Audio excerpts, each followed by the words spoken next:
25th anniversary edition of the Passion for Speed Festival is proudly brought to you by Marlboro Crane Hire and Swartkops International World of Motoring.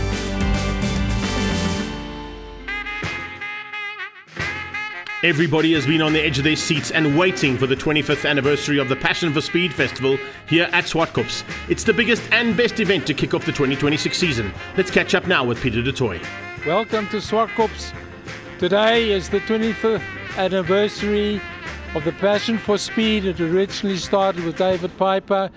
It is a celebration of speed, of action, of ingenuity, of creativity, of the cars and of the people of some 60 years ago, right through to the current age of motoring.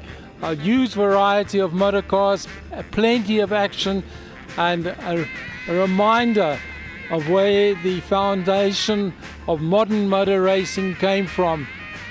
Cars that are so different, drivers that were brave, and to see the dynamics of what motor racing was and what motor racing is in terms of active participation and aspiration from the younger generation.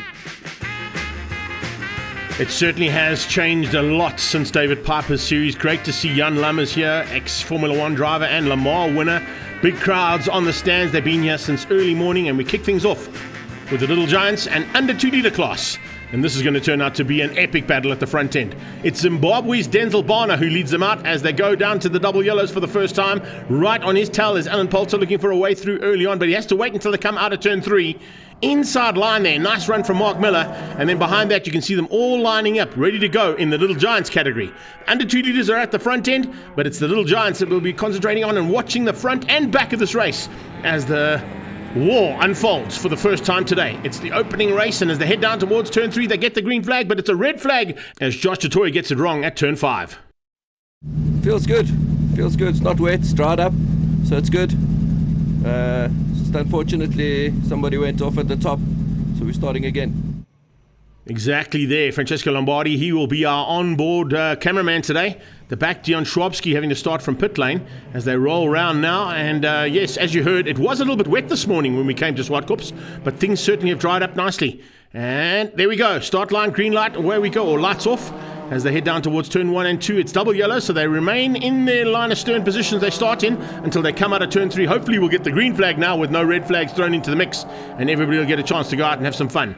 Chris and Richard Williams sharing a car out there. They're also in a similar car to what Denzel Barner is driving at the front end with the little Anglia. Those little Anglias are absolutely immaculately prepared. Francesco Lombardi, here we go, on board with him. This is the GT Junior, similar to the car that Joshy was in. Unfortunately, Josh du Toit, one of the young du Toits who's involved in this. And great to see that they've changed up the mix of drivers. It's not only the old guys that are out there, there's some brand new youngsters getting involved in the Passion for Speed Festival and enjoying every minute of it. Nicole Donker, lady driver in one of the Trans-Africa Racing GT Juniors as well. Here goes the battle though, right onto the tailpiece there. I think that's of Roger Houston. Yes, it is. Houston under a bit of pressure there from Lombardi and squeezing out on the outside. By the looks of things, a bit of problems for the Cortina. Yeah, that little Ford Cortina of Coral Pinar smoking as he comes out of turn 6 and into 7.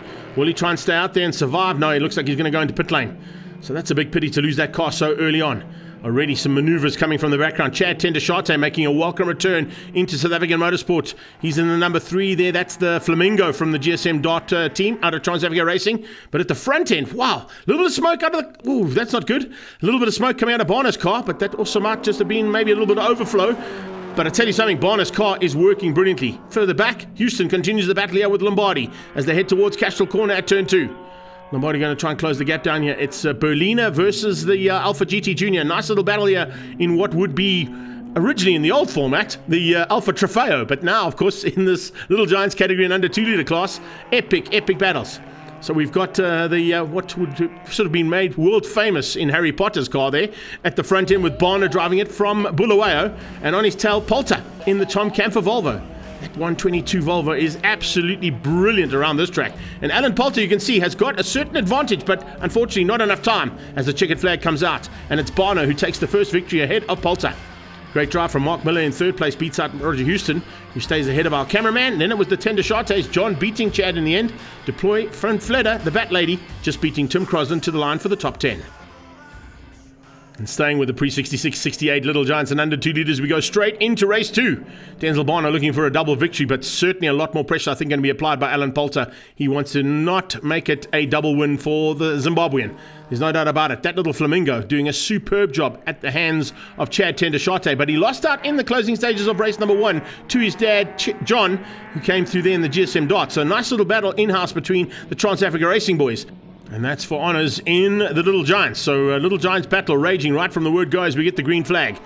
Top 2 getting away there. Mark Miller, interesting with that little car. That's the first time Alpha chucked in a twin cam overhead, and very popular amongst the Alfisti at that stage. And a lot of production cars basically followed suit with what Alpha did there. So really nice innovation to get that car out there. But great to see him. Unfortunately, his teammate or his stablemate there, Roger Houston, not making it out for the second heat. This is John Tendashate, and he maintains the lead so far ahead of Chad. This is the Dart versus the Flamingo, 2 versions of the GSM version of cars that are down in Trans-Africa Racing Stable. Great to see that incredible stable, fully prepared. Sibu must have had about 35 cars he had to prep this weekend. So an amazing job there from him and his team to get these cars all ready to race. And certainly John is loving life in the car that he usually pilots in Little Giants, doing a superb job there. Under 2 litres starting to heat up a little bit at the front end, a little bit of pressure coming from Poulter, but we watch in the background because there's a bit of a close from Chris Duploy and the Bat Lady in the second of those GT Juniors, looking to try and close down at least onto the back of the Flamingo of Chad Tendashate. Interesting to see that these cars were originally, of course, built in Cape Town, and with big plans to take them internationally. Some of them ended up in Europe and the UK, and the GSM Darts and Flamingos certainly are a fan favourite amongst the fans that come to Swartkops. And having driven one myself, absolutely amazing fun to drive as well. The fun was being had early on by Denzel Barner and Alan Poulter, but with the checkered flag coming out, Barner's pulled a gap yet again, and he's going to make it a double on the day for the Bulawayo Bomber. So he comes through nicely to take a double victory ahead of Alan Poulter. Mark Miller in 3rd place. That's your top 3 in the under 2 litres. And we go down to John Tendashate, who takes the victory in the Little Giants, beating Chad and Chris Deploy as they cross the line. Another run there from the Bat Lady, ahead of Schwabski in 10th place. Let's catch up now with your double winner from Bulawayo, Denzel Barner. I had a good race at the start with Norman Poulter. He kept me honest for the good couple of laps. I tell you what, yeah, it was good. I enjoyed that.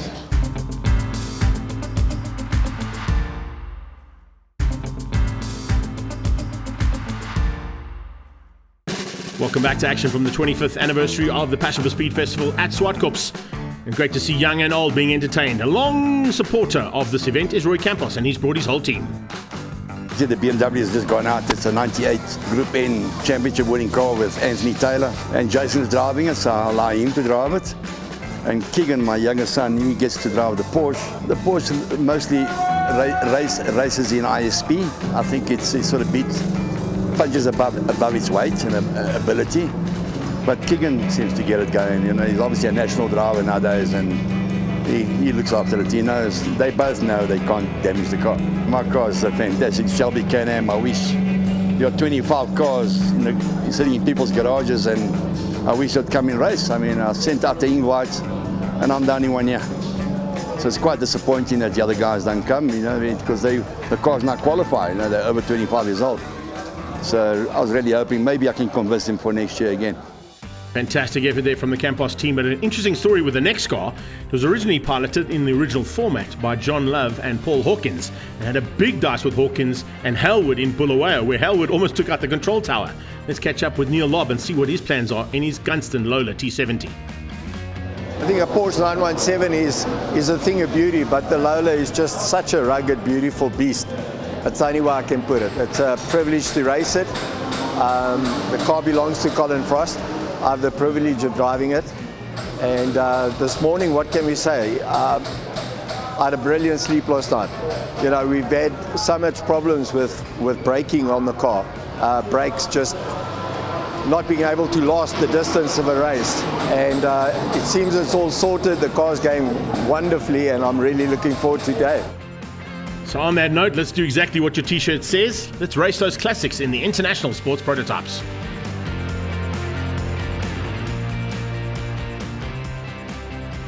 Coming to the line now for the rolling start, Roy Campos on pole in that V8-powered Shelby, originally coming into the country with Dodge engines in. Then they went to the Nissan V6s, which ran as a very successful championship over a number of seasons in sports cars in South Africa. Neil Lobb joined him at one point and is a multiple champion, along with Roy Campos. Alongside him is Larry Wilford, who also used to race against him on a few occasions when the Westbank Modifieds teamed up with the sports cars and did a collaboration race on a few occasions. At the back, another Porsche there of Roy Aubrey, pushing hard to get to the front. At the front, though, another interesting story there. That's Pim Peters's car that Larry Wilford has taken over, the late, great Pim Peterson. Nice to see that car in full flight. We're on board with him. He's our onboard cameraman. And he's also driving in the Lola T70. And this car, absolutely flying with a Lexus motor powering this machine as it tries to close down on the big V8 ahead. Lob is third. Behind that is the Chevron B8 of Jonathan DeToy. And in the sandwich of the DeToys is Keegan Campos.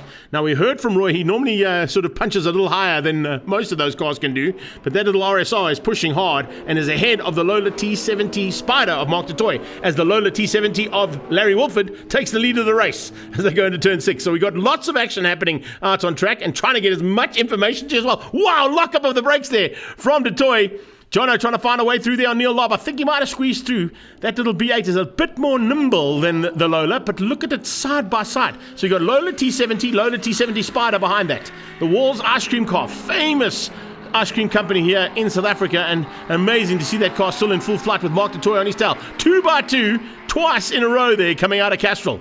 Brilliant stuff. And Campos just losing out there to the slightly more powerful machines ahead of him. And if Campos could catch him, he could probably buy one of those Walls ice cream, because on the back it says, "Catch me and buy one." Originally driven by Jackie Pretorius in the original Springbok series. Great to see that car still in full flight. Not so good to see that, though. That's John at turn 4. It's light. It should get over the top of that very thick kitty litter. Hopefully he doesn't spin the wheels up too much and dig himself in. Perfectly done. Well done, Jonathan DeToy, bringing that B8 back onto track, but it's dropped him right to the back of the pack of this ISP brigade. Lob under pressure from Campos. Now, he'll be looking at his rearview mirrors going, that's not normally the Campos I'm used to fighting with. Big smoke out of Mark's car. Heading down towards turn 1. A huge plume of white smoke coming out of that T70 Spider. Is that going to be a bit of a concern? Do we have to watch out for that? Some more smoke back down towards turn 2. That's right into the face. And you can see both Campos and Lob went slightly left of that car, just in case there was some fluid being dropped onto the surface. Oh, this looks like a change up here. Yes, look at this. Larry Wilford's been caught here. Has he got a bit of a misfire? He's short shifting as they come out of 7, down towards 8. Watch for Campos on his inside, possibly going to squeeze through. No, not close enough yet, but he's definitely closed that gap down rapidly. Larry Wilford pulled about 6 or 7 seconds ahead of Campos at one point, and now is about to be overtaken for the lead. They head into turn 1. It's the V8 Shelby squeezing through. Wilford down to 2nd, so there must be some kind of an issue here on Wilford's car. As they head to... listen to that, the downshift there. He was double clutching as they came through and went down into first gear for that hairpin down a Castrol. He gets second gear, gets good drive again, so it must be just an intermittent miss, because he's now back on song and he comes up alongside Campos through turn 3. Couldn't quite get the squeeze through, and at the top, that's a problem. Avakimedes in the Gulf Racing coloured Porsche, and another Porsche at turn number 4. That is the 917. The 917 Porsche of Peter Bailey has put it into the kitty litter. I don't think they'll get that car out. The flag is out, fortunately, and it's going to be a win for Roy Campos, just ahead of Larry Wilford in the end, to the tune of 0.8 between the two of them. Mark DeToy hung on for 3rd, beating out Neil Lobb. Keegan Campos a top 5 from him. Andre van der Merwe in a similar Porsche in 6th place beats out Jonathan DeToy. Sef Reed Jr. and Hamon Klicher with Avakimedes in 10th. Let's catch up now with 2nd place, Larry Wilford. We ran tight for the last 3 laps, but I think by that time I'd actually overheated the tyres, but it was so lekker to race against Roy. It was awesome. Enjoyed it immensely. So did the crowd, and they're about to be entertained one more time as the ISPs head down towards turn 1 and 2. Looking in the 3rd row of the grid there is Sefari. Didn't see much of him in the first one, but great to see him out there in the Lolette, and joining this pack in this race as well will be Kenneth Persson at the back, all the way from Sweden in the McLaren MP5. An amazing machine. And he's there, of course, with his good friend Jan Kling in an original GT40. So what a field of cars. We've got type cars, we've got original cars.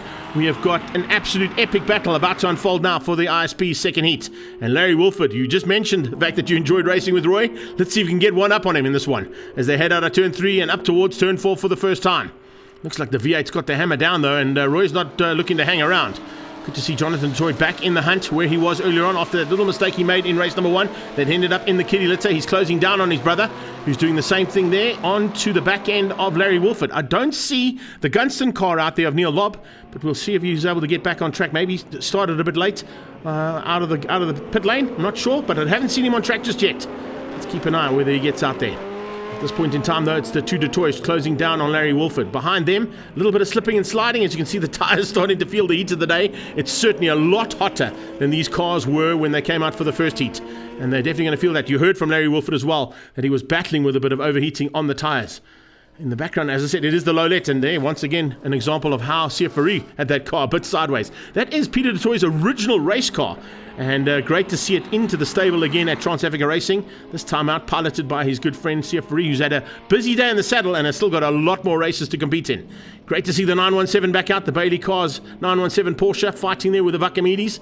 Trying to make up some lost ground there is Peter Bailey. He also builds a lot of these cars, particularly the ones at the front end, the Lolas, the Lola T70s. He's got a couple of Tipo 33 Alphas and Porsches and GD40s that he, of course, built. And there you can see, oh, Lob is back out. Lob is back out, just picked up on that Gunston car, so he must have just snuck through the field there. But Neil Lob is back out and now looking to close in on Siaf and make a way past. And looks like it's going to happen at turn 5. Front end, it is a much closer battle between Mark du Toit and the T70 of Larry Wolford. Roy Campos has disappeared. Look at the gap. It's a big gap there between Campos as he comes down towards Castrol. And just ahead of him, just behind him is Shane Frost, about to be caught now by the 2nd and 3rd place battle. Here they come. Down towards Castrol. Lola T70 versus Lola T70 Spider. Where else in the world do you see a battle like this other than at the Passion for Speed 25th anniversary? And a V8 powered Shelby leading the way. That's the AC Cobra Coupe. Shane Frost at the wheel of that one, but he's watching his mirrors, watching those blue flags, probably waving frantically at him to say, look out, this Lola steam train is about to catch you. Interesting to see, though. Mark du Toit, probably with a little bit more vision on the rear view of that car if he gets ahead of Larry Wolford, if he's able to make a way past. Oh, and again, it's the 917 out of shape at the top of the hill. In fact, that's down at turn 2. It's at Castrol.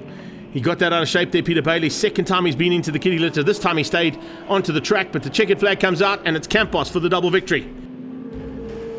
2nd place, heading to the line. Look how close it was. Larry Wolford just hanging on, but alongside him was Mark du Toit. Fantastic battle between the two of them. This is what it looked like on board. He went down there, but brilliant stuff yet again from Campos to take the double victory on the day. Wolford with the double 2nd. Mark du Toit beats out Jonathan. See if he comes through in the Lowlet there for 5th place. Vakamidi is a little higher up, ahead of Klucher, Kling, Ryan Quanchai, and Peter Bailey, eventually still classified in 10th place. After that epic battle, let's get Mark's feelings on this little dice. I was a little bit too far back to make a proper move, so I stuck my nose in a little bit. I thought maybe if he runs wide, I'll have it, but yeah, he beat me in the end. But it was really fun. Enjoyed it a lot.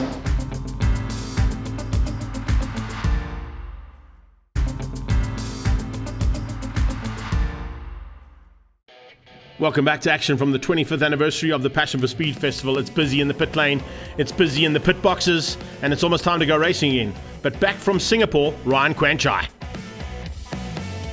It's always lovely being back in South Africa. Patrick's here for the first time, and it's a great experience for us because they definitely do not have this sort of thing in Singapore. Absolutely lovely place. I mean, as you know, all places are made by people, and I've found the South Africans incredibly hospitable. Lovely place. One of the big cars and big fighters this weekend is Kenneth Pearson in the McLaren MP5. The McLaren is, from the beginning, it was bought from Joachim Bonnier, and he raced it in Karlskoga 1968 together with David Piper, and Joachim he spun that time, and David he won with his Ferrari that time. After that, Joachim Bonnier he bring the car to America and do the Can-Am series there. Now it had delivery from Karlskoga race. It did 1968.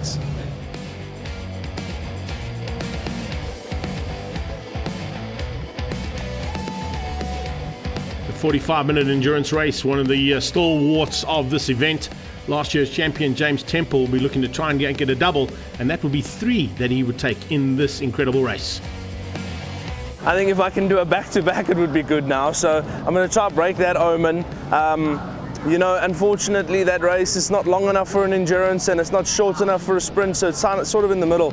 So it is what it is. We do our best. We run as close as we can to break out. And if the result comes, the result comes. I'm not going to lose sleep over it, but yes, I would like to be able to at least have another one with it, yeah. So just to explain what James is saying there is a breakout rule of 1 minute 10. You've got to run 1 minute 10 or higher. You can't go underneath that, otherwise you get a drive-through penalty. There's also a compulsory pit stop, which is 3 minutes. As you enter the pit lane and exit the pit lane, you can do a driver change. You can only refuel where the cars are parked at the moment, as you see the rest of the field rolling out here behind them. Nice array of vehicles in this. And what it's designed to do is to give these cars an opportunity to run against the more modern vehicles. Kenneth Pearson already got a problem. The McLaren was certainly one of the firm favourites in this, and he's on the exit point of pit lane and stopped on the sideline. We did hear from the start is delayed, you can see there, and they're going to go under the safety car for a couple more laps so that they can extricate Kenneth and get him out of the way. But it looks like there's going to be a bit of work there needed to be done by Kenneth and his team, and of course are joined by the Koenig boys, who will be working frantically to get that McLaren sorted out, hopefully in time to get him back out on track. We'll keep an eye on that.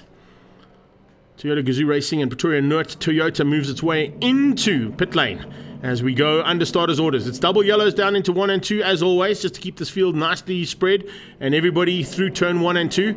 But it is Temple, the man who won last year, who leads things out. And we'll pick up on a couple of the cars that are in this little battle, and looking forward to some epic little ones in this little battle, as well as further back in the classes involved here. Warren Lombard wants to take another victory. There you can see Pearson's McLaren parked on the sideline. Remember, the Detroit boys are looking for their magnificent number 7. If they go and get a victory today, it'll be the 7th time they've won this event in the last 24 years of the undertaking of this incredible South African Tourist Trophy. Oh, Dovey's got a problem heading up the hill. That's Josh Dovey in the Janetta with a problem as he heads up to the top of the hill. Here comes Campos on the inside, diving through and finding a way past on that AC Cobra. Trying to find a way through on that one early on. It's not easy to do. Ryan Quanshire and Patrick Mortier, the guys we caught up with just at the top of the show, at the top of this race as well, chatting from the Singapore team. Nice move there from Detroit, sneaking through there on Alan Mayer. Alan Mayer in the second of the Chevron B8s that are down in the Trans-Africa Racing stable. That one is run with a BMW engine, but this is Mark Detroit leading out the battle and trying to close down on those front couple of cars. In those front couple of cars, you've got Jan Kling in the original GT40 as well, remember? And that's not Temple, that's his teammate. That's Dirk Venter, unfortunately, off track as he came out of turn 8. So the second of the Daytonas out of Lindenberg Racing putting it wrong, and it looks like the Marauder's gone off as well. That's John and Chad Tendeshate that'll be in the Marauder there from Trans-Africa Racing. Peter Bailey has swapped his allegiance from Porsche to GT40. A previous winner in this race as well in that GT40 that's built in his own stable. So he'll be looking to try and get that car up, and there's a yellow flag at the top of the hill there for the Janetta of Dovey. So we got Temple at the front, Warren Lombard in second, and Peter Bailey in third. Those are all previous winners of this event. Then this is the Dutch team.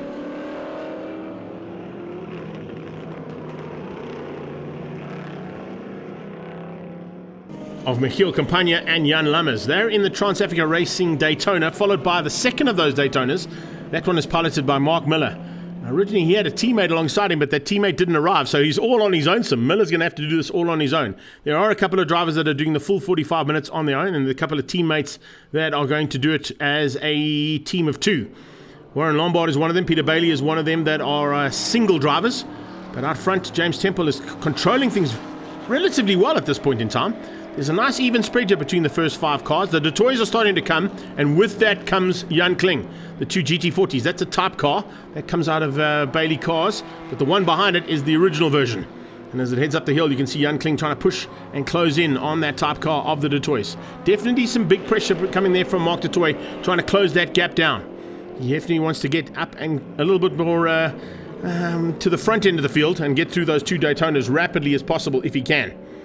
He comes out of Kenwood now, flicks through past the Zoc Club, and there's an issue. Oh, he slowed down dramatically there. He's put his hand up. There's a problem there for Detroit. He's going to have to go into pit lane. That could potentially spoil the chances here of him getting the Magnificent 7 along with his brother. 7th victory. And they've gone in with less than 10 minutes in the race, which means they could potentially have to do a drive-through as well, because you're not allowed to pit in the first 10 and the last 5 minutes of this race. So there's a bit of an issue there for the Detroit boys. They're going to have to try and work on that and see what their strategy change is going to be. Here it comes rolling down into pit lane. You can see some big surprise faces to see that car in so early.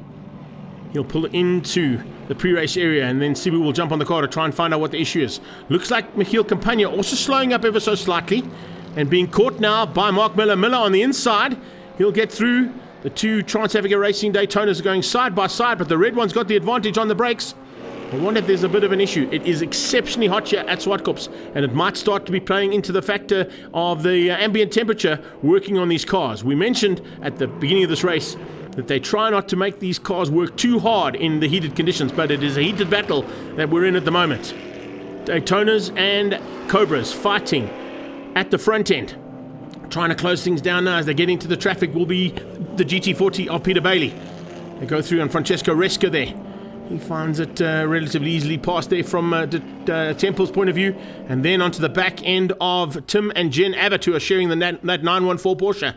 Interesting little car, that little 914 Porsche. Also a nice little car to have in this pack. Now they look to close down on Schwabski. Warren Lombard didn't take too long to find a way past. We've got Peter Bailey in pit lane, as you can see at the same time. Also with a bit of an issue there on the GT40. I wonder what's gone wrong there with Pete's car. They're looking in the engine bay, and they're having a quick squiz. And then you've got Michiel Campagna in early as well. He's handed the duties over to this man, Le Mans winner and Formula F1 driver Jan Lammers. The 12 car coming at the same time. Simpson, that's John Simpson, handing across to a seasoned campaigner in South African Motorsport, Zane Pierce. Great to have him back in a race car as well. And eventually they've got the Janetta back into pit lane, and looks like Mr. Humble is going to have to do some work on that car. Change up for the Alpha drivers. It's a busy pit lane at the moment. Lots of action happening down there. Francesco Resca handing over to his teammate there. So a bit of a change up there between the two of them. Interesting to see that as well. There we got, oh man, there's just action in pit lane and on track.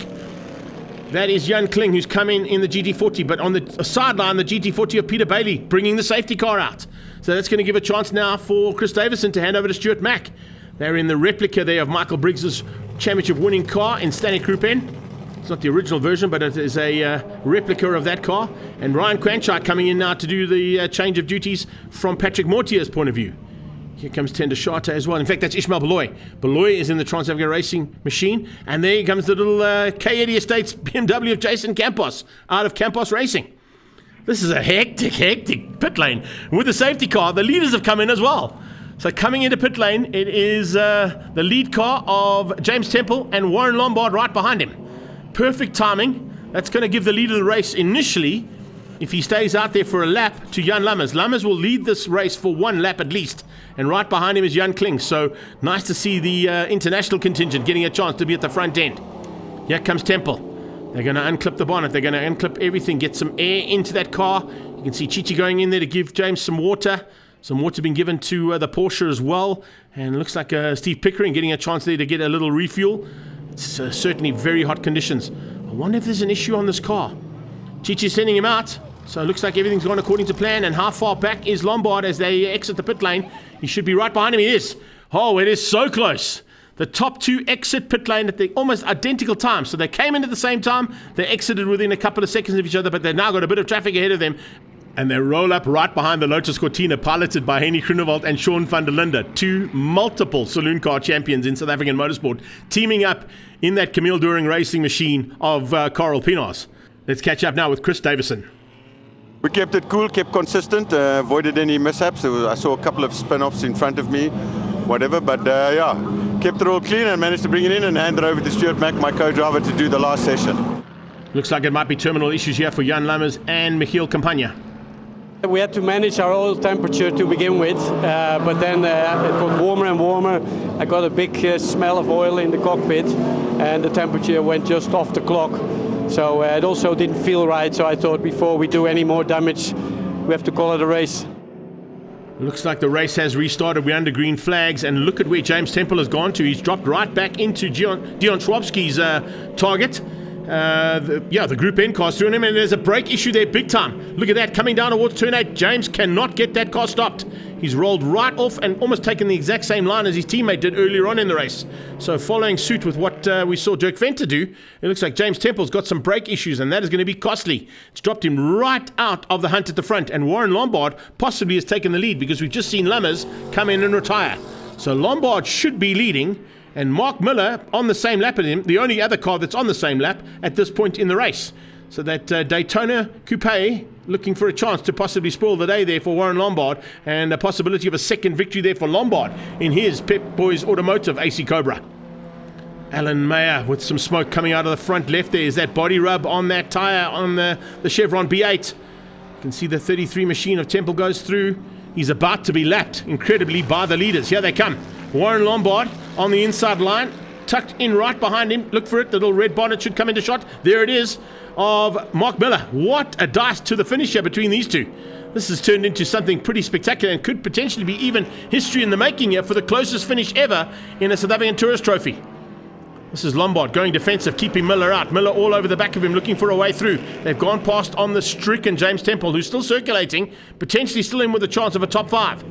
And maybe even a class podium. But as they come down to the line, Lombard is doing everything right, keeping that AC Cobra as wide as possible and not allowing the chances there. And there you go, perfectly done for Mark Miller to get through. He'll have to settle for second place. It's only 0.6 of a second as they cross the line there. So certainly history in the making for that little effort between the two of them. Lombard takes the victory, Mark Miller, and some more history with Jason Campos putting a former production and Group N car onto the overall podium ahead of the Tender Chartes, and James Temple eventually finishing up in top 5. Great effort from Groenewald and Van der Linde just outside that top 5 in 6th place. And here's your winner, Warren Lombard. If he doesn't have a problem, I have a problem. If I don't have a problem, he has a problem. That's how it works. We can't do it together. We finish together. I was looking forward to it after the pit stop. I thought, here we go, we're on, and then he had brake problems.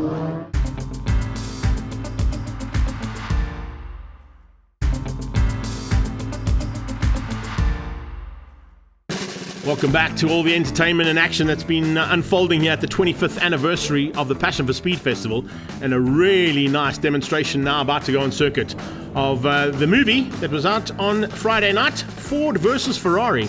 And we have got a spectacular amount of Fords and Ferraris about to go onto the circuit. GT40s, P4s and P3 Ferraris. It's unbelievable to see how these cars are now rolling around and showing exactly what the battle was all about in Le Mans. The brand new GT is out there as well, courtesy of Lazarus Motorsport, and Mr. Laz is at the wheel of that car as well. You can see Peter Bailey with a couple of his customers out there too, in some race-going and road-going versions of the GT40s. But this, of course, was the epic battle that raged for a long time, as a certain Ford Motor Company got a man by the name of Carroll Shelby to join them and say, listen, I think we can take Ferrari on. And that's exactly what he did.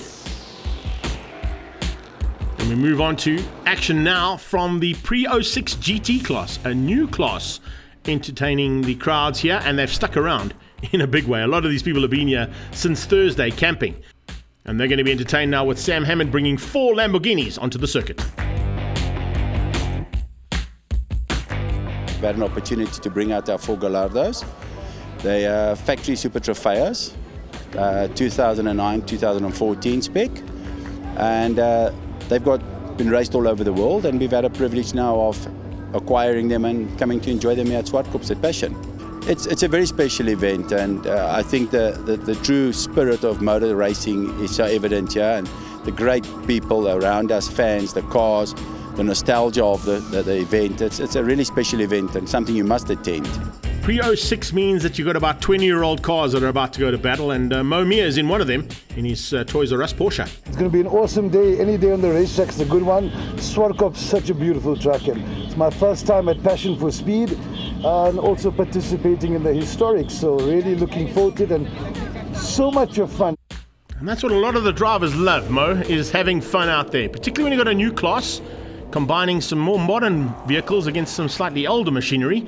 The GT1 out front is Mark Totoy. There's 4 Lamborghini Gallardo Trofeo cars right on his tail from Samlin Racing. Then you've got Willie Hepburn's car. That is fantastic to see.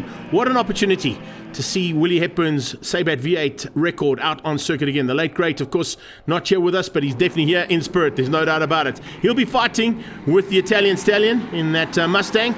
Franco De Matteo right on the tailpiece there of the 2 leading cars of their group, but they tucked in behind that battle between Mark Totoy in the GT1 fighting with the Lamborghini Trofeos. Behind that it is, there we go, Sia Fari in Willie's car.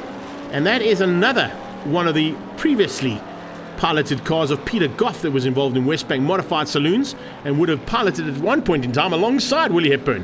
Not only in the record, but of course in his original car, the Ford Sierra, the Animal. So lots of interesting factors. As they head up to the top of the hill, there's an Opel Calibra in the mix as well. I think that might be Roddy Turner's and is out of shape as he gets up close and personal with Mo Mir. Welcome to Passion for Speed, Mo Mir. It was your first time out. And Joe DeSantos, unfortunately, has spun out right in front of you. Then Henny Grunewald goes through. Behind that, you can see a little bit of a change-up as they come through. Tace Volchenk as well in an Audi RS2. Unbelievable to see the array of cars in this new pre-06 GT class. Change up for the lead. It is now the Lamborghini of Damien Hammond who's got ahead of Mark Dutoy. Wayne Roach is on Dutoy's tail. Here comes Franco Di Matteo. Now, Di Matteo would not have raced that machine originally. That was, I think, Gary Formato's Mustang that he was in. And he's piloting it now, trying to close down on one of arguably the most recognizable race cars in South Africa, the Opel record of Willie Hepburn. Unfortunately, it looks like we're going to lose the Calibra early on, and we're going to lose Di Matteo as well with a braking issue into turn 6 and into the kiddie litter. The Italian Stallion got that all wrong. See if he's got it all wrong at the same time. We got two big V8 supercars stuck in kiddie litter. Managed to get out though, fortunately there for CF and got Willie's car back on circuit. Let's have a replay here. This is DeSantos just out of shape. Got it sideways, and on the downshift it just stepped out, and there was nowhere to go there for Momia. There's also inline parking there in the middle of the circuit for Willie Hepburn and Siafaris, the pilot of Willie Hepburn's Opel record. Hammond under pressure. Dutoy looking for a way to pounce now as he heads to the top of the hill, but it's yellow flags and change of surface. And whoa, how's that in the background? Damien Hammond having to take evasive action as he went round the outside of his dad, Sam. And that was very close. So Damien Hammond and Nathan Hammond and Sam Hammond having some fun and games in the Lambos. Checkered flag is on its way as they head down here for the final time. It is going to be Damien to hang on for the win. Mark Dutoy so late on the brakes, nearly went right up the exhaust pipe there of the Lambo. Managed to just avoid him and hangs on for second place to beat out Wayne Roach in the second of the Lambos. It's Nathan who gets a little bit sideways as we sort of find a way past on Sam. Tace Volchenk eventually coming through there for 8th place. Let's have a look at the official results though. Hammond from Dutoy, Roach, Hammond and Hammond, your top 5. A good drive there from Lee Thompson. And Andre Dudek's having a good run there. A fantastic effort in that Piranha of his. Moving straight into action now from Heat 2. It's once again the battle of the Fords versus the Lambos. We had Ford versus Ferrari earlier on. This is Ford versus Lambo. And joining them, it'll be a little Opel Astra there of Lee Thompson. Doesn't look like CF3 is going to... Oh, he is there. He is just tucked in behind the Audi. He's having to come from the back of the pack along with the Batmobile. And looks like Franco Di Matteo as well. We're on board with Mark Dutoy as they head down towards Castrol, closing in on Hammond. I think Dutoy would love to beat these bulls in his home track. There's no doubt about it. Looks like Siffy taking a little bit of a longer time to find a way through there on that RS2 of Tace Volchenk, but eventually finds it with the additional power. No replacement for displacement as the Opel record goes flying around the outside of that all-wheel drive Quattro. Problems for Lee Thompson. Thompson slowing in the background. So looks like the Astra might have had a little bit of issues and he's had to slow that car right down coming out of turn 3. Would have caused a little bit of a concertina effect. Here come the two Lambos fighting from behind and fighting for honours in the Lamborghinis. Right now, it is Dutoy who leads. Brilliantly done, finding a way past there on Hammond. So you've got Hammond from Roach, and then it's Sam, and a change up again as Mark Dutoy misses again. Oh, it's on here. There is no doubt about it. We're in for a big battle here between Mark Dutoy in the Ford GT1 versus the Lamborghini Trofeo machines all around him from Samlin Racing. Look at that, Wayne Roach into the mix as well. Good run there from him. He had a fantastic run in the first heat. He's looking to do more of the same here in the second heat. And looking for a good battle here between himself and Hammond. Make that Hammond times 3. Himself and Mark Dutoy. So it's a big fight into Castrol Corner. And once again, the GT1 just sneaks ahead for second, keeping out the rest of that pack of very hungry bulls on his tail. Tace Volchenk out of shape at 5. Coming out of AMG, he's got it all out of shape, but fortunately, with the Quattro system in that car, would have got out of the kiddie litter relatively easily. Are we going to see change of surface possibly up to the top of the hill? Yes, we are. And we're also going to see a change of lead because it looks like Dutoy's going to go for the lead. He's got it. Mark Dutoy dives through and finds his way to the front end. Now, can he stay there? He's got 4 very hungry drivers on his tail, led out by Nathan Hammond. Second place is the 195 car there of Wayne Roach. Then it's Damien Hammond in there as well. In fact, Damien and Nathan have swapped out there. So, a bit of a glare on those windscreens as they come down towards us. 5-9 round the outside is Sam Hammond. He's now getting into the mix. So the Hammond boys and Roach are going hunting, and their target is firmly set on that GT1 of Mark Dutoy's. They've pulled a big margin, these first 5 cars, getting away from everybody else out on circuit at this point in the race. But it looks like Toy is going to have his work cut out for him here. We saw this car come out in Extreme Supercars in the closing stages of 2025. Just developing it. Mark Toy knew exactly what he was up against. Coming into some of the back markers now, coming up on the back end of the Pablo Clark BMW Batmobile. He finds a way past on that one relatively easily. So does Hammond as they dive through. And, big touch. Inside line and out of shape, and that is not what you want to be doing in a race like this, that is for sure. Big moment there for Hammond as he got onto the inside curb and then spun out. The BMW missed him, went and avoided him actually twice as he went through the kiddie litter to go into the safety road for the top of the hill there, but that's given Mark Toy a massive advantage. So Toy now with a clear advantage over the rest of the pack of the Bulls right now, which is Wayne Roach and Nathan Hammond. Sam Hammond having to take evasive action, and a big problem there for Damien as he went off circuit completely. Checkered flag is out. Second race in 06 GTs. For the first time out goes to Mark Toy. A great effort there from the GT1 driver, beating out the second and third Bull on track, which was eventually piloted by Wayne Roach and Nathan Hammond. Mo Mia, what a fantastic finish for his first outing at Passion for Speed, in 4th place in his Porsche. Beats out Sam Hammond, and then it's Cavalieri ahead of Fulchink, Dimitar, Hammond and Lee Thompson, eventually circulating to finish up in 10th in the Astra. Please do what these people are doing. Stick around because we've still got a little bit more action to give you this show from the Passion for Speed's 25th anniversary. We'll see you after the break.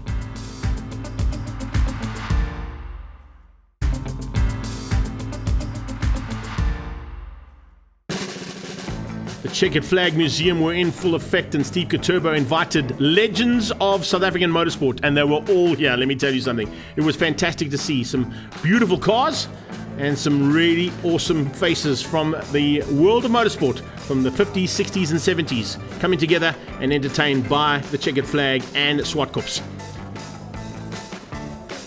Paddy Driver signing that car, that McLaren, of course, a very famous race car. And Motorsport South Africa must be pretty happy about the turnout that's happened here to start off the 2026 season. And one of the guests down in the VIP area was Sief Fourie, who's raced against most of these legends. Well, yeah, that's also, that's another privilege. I'm 38 years old, turning 39 this year, but I've raced against all the greats.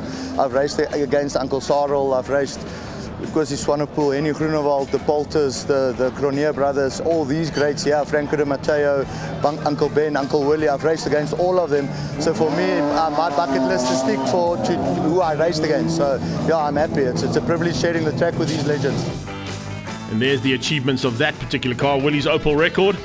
And from legends in the pit lane, we now go to legends on track as we go to the legends of the 9-hour production cars. V8s are in the house and about to give us all the entertainment that the big crowd have expected all day long.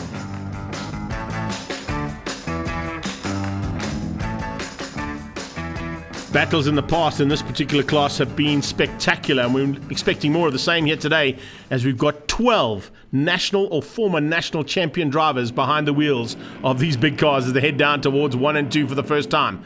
Picking up on Sief Fourie, who will lead the pack down towards turn 1. Ben Morgan will be on his tail. They'll get the green flag coming out of turn 3, and that's when the hammer drops.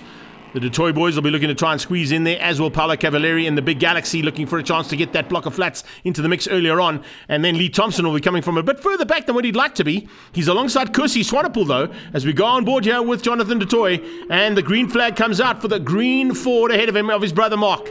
So a big fight expected between that Thunderbolt and the Chevy Nova, or Chevy 2, as they come through turn 4. On their tail is first the Lindenberg Racing Machines. That's the Piranha Capri of Alistair Simpson. Behind that, in Page's car, is James Temple, getting a chance to drive the Ford Fairlane as they come up into the brakes now for the first time into turn 5. You can see already starting to slip and slide there from both Kursi and, a big spin in the background. Simpson out of shape. The Piranha ends up in the kitty litter. Don't light that thing up. It's going to dig down into the kitty litter. Just be ginger on the throttle coming out of the L if you can. Back on board with Jono as they go down the hill onto the brakes. He closes right onto the back end of that Thunderbolt of his brothers, and he's doing the same thing onto the back end of the Galaxy of Cavalieri. Cavalieri also starting to slip and slide as they come out of turn 8, trying to close the gap down there on Ben Morganroot. Morganroot looking to try and close the gap on the leader, Sief Fourie Jr., that Mercury Cougar. Now remember, these cars are all famous from what was the prohibition period before NASCAR was built. And some of these cars were even too dangerous for NASCAR. They wouldn't allow them to race. Didn't stop the guys from using them, though, for doing those illegal activities. Another Thunderbolt out there, looking good, is James Temple, but he's got Thompson all over the back of him. Lee Thompson in the second of the Galaxy is looking for a chance to sneak through, and so is Ben Morgenroot as they go into turn 4. The Ford Mercury Cougar shuts the door on the Mustang. But the king of Randfontein is looking for a way past, and he's got side by side. He'll probably be a little bit easier on the brakes because it's a slightly lighter car. And it's a done deal. Perfectly done from Ben Morgenroot. He runs slightly wide, but I think Siffy realized that. He comes straight back at him, gets that Cougar sideways, and retakes the lead. Oh, this is a great battle here. Two very, very famous names in motorsport. And speaking of famous names, that's the Bobby Althoff Trans-Africa Racing Galaxy with Lee Thompson at the wheel. Dug deep into the Kidilitz at turn 4. Oh, Michiel Campagna. He's in the Smoky Unique Cheval. He's got out of shape at the top of the hill as well. So cars are starting to slip inside. Simpson coming back now in the Piranha. Finds a way past. Just dives through there on Michiel Campagna. Easy to pick up on him. So that bright orange Netherlands-style coloured machine helmet on. And in the 57 car, Kusi Swanepoel having an absolute blast in the Black Widow. That 57 Chevy Bel Air is flying. The Cheval out of shape again. Oh, it's been a tough day in the saddle there for our Dutch contingent. Michiel Campagna is now stricken on the sideline at the bottom of the hill at turn 8. Could that possibly mean double wave yellows? Possibly, yes. That's going to hinder the opportunity here for Ben Morgan to have a go at Siffrey. They're coming up onto the back end of Chad Tendershate as well. Also in a Mustang. He had to back out of that because of the flags, and allows the Mercury Cougar to go through. Checkered flag is out, and with that, Siffrey gets the victory. Ben was hoping that it was going to be clean air down into turn 8. Unfortunately, because of the double yellows, he had to back out of that one and settle for second. Cavalieri comes through for third. It's the Toy Squared for 4 and 5. Then Ellison ahead of Swanepoel. James Temple beats out Jonty Needham, and Terry Wolford coming through there in 10th place. Good drive from him. Tough day in the Cheval there for Michiel Campagna, but let's catch up with him. No, it was very good. We did some racing in Europe, of course, in the meantime. And now we're coming back here and enjoying the nice weather in our winter time. So we're enjoying it here. Very good. Practice went not very well, and in the race, just the brakes were blocked. So I went off the track, and then I went on it again after a restart. And then I had no brakes at all. So I bumped into somebody else, but I got to the finish. So hopefully the brakes are good for the next race. Cars are ready for race 2. Let's see if Jonathan du Toit is. Just hold on to the front, guys. I think a little off pace this weekend. We'll have to do a bit of homework for the next time. But yeah, keep pushing because it's quite hot out there. No doubt people will make mistakes. The heat is certainly going to be a big factor, John. There's no doubt about it, particularly with these big cars. We heard it from Michiel Campagna. We saw it with a couple of cars having brake issues, Lee Thompson being one of them. Hopefully he's got that Galaxy back up and running as they head down towards turn 1 and 2 under yellows. And then from yellow flags, we go to green onto turn 3. James Temple climbs into his sister-in-law's car, the Ford Fairlane out of Lindenberg Racing. He'll be looking to pilot it and have a bit of a dice once again with Kusi Swanepoel. Look how eager Cavalieri is once again, and this time a little bit more up close and personal from the two du Toit boys. They are looking to try and stay in the hunt there as much as possible. We go on board here with James Temple as we come out of turn 2. There's Kusi Swanepoel in that Chevy just ahead of him, but it's Ben Morgan who just dropped the hammer right from the word go, and he's got problems in the background though. Look at Ellison. Oh, that is a massive moment there for Colin Ellison. Sliding across the track, the car catches a light. He's hit that internal barrier, and big problems there. Jonathan du Toit got caught out ever so slightly. I think by the action that happened, he missed the brake marker and went off the circuit, fortunately, onto the top of the hill section. So the runoff strip and the start line there assisted him to get back on circuit, but that's definitely not helped out there for Colin Ellison. You can see he's out the car, fortunately. He's been attended to there. Sun's out, guns out, but wow, what a moment there for that car. So we restart this race down towards turn 1. Can Ben Morgan get this whole shot again as they come out of turn 2 and head towards 3? He did in the first attempt. He would like to be at the front end in the second attempt, but this time he's blocked by that Cougar of Siffrey.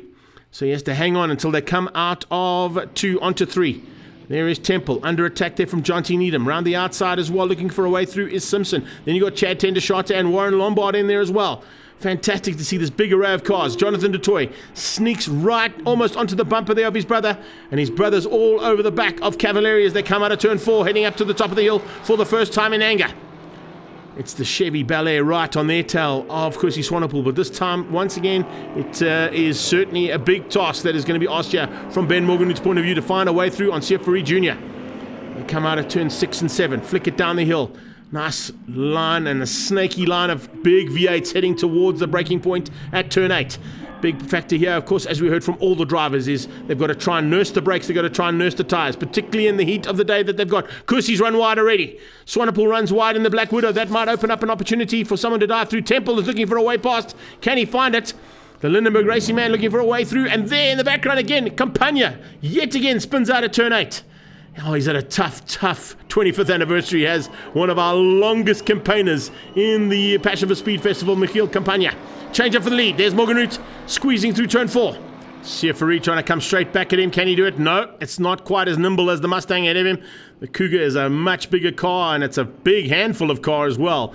We're coming to the closing stages. This is perfect timing, I think. Yeah, oh, but a little late dash effort there from the Cougar to squeeze through. Oh, Farid Jr. was having a look, but I don't think he's going to find it. It's Morgenroot who's going to hang on here for the win. And yes, indeed, especially if he spins out on the final corner. That's how hard Sir Farid was trying. He just puts it into second and buries the throttle. Look at that. What a recovery. Let's get a couple of action replays of all the action that's taken place so far. Starting with the spin done into turn 8. There you can see, gets it out of shape. But the best part about it is how he just puts it into second gear and throws it. This is the big one, though. This is Ellison flying across the circuit in that Thunderbolt of his. And the Thunderbolt struck and literally took out the barriers. Checkered flag for Morgenroot. He's hung on. He's got the victory. And he takes the second victory on the day there, ahead of Paolo Cavalieri, who squeezed out, and Jonathan DeToy for third place. That was after the big spin of Seferi Jr. So wrapping things up in our production cars, it's Morgenroot, Cavalieri, and DeToy. DeToy comes through for fourth place as well there, Jono, ahead of Kursi Swanepoel. And Alistair Simpson in sixth place, which wraps up our coverage of the 25th anniversary of the Passion for Speed Festival this week.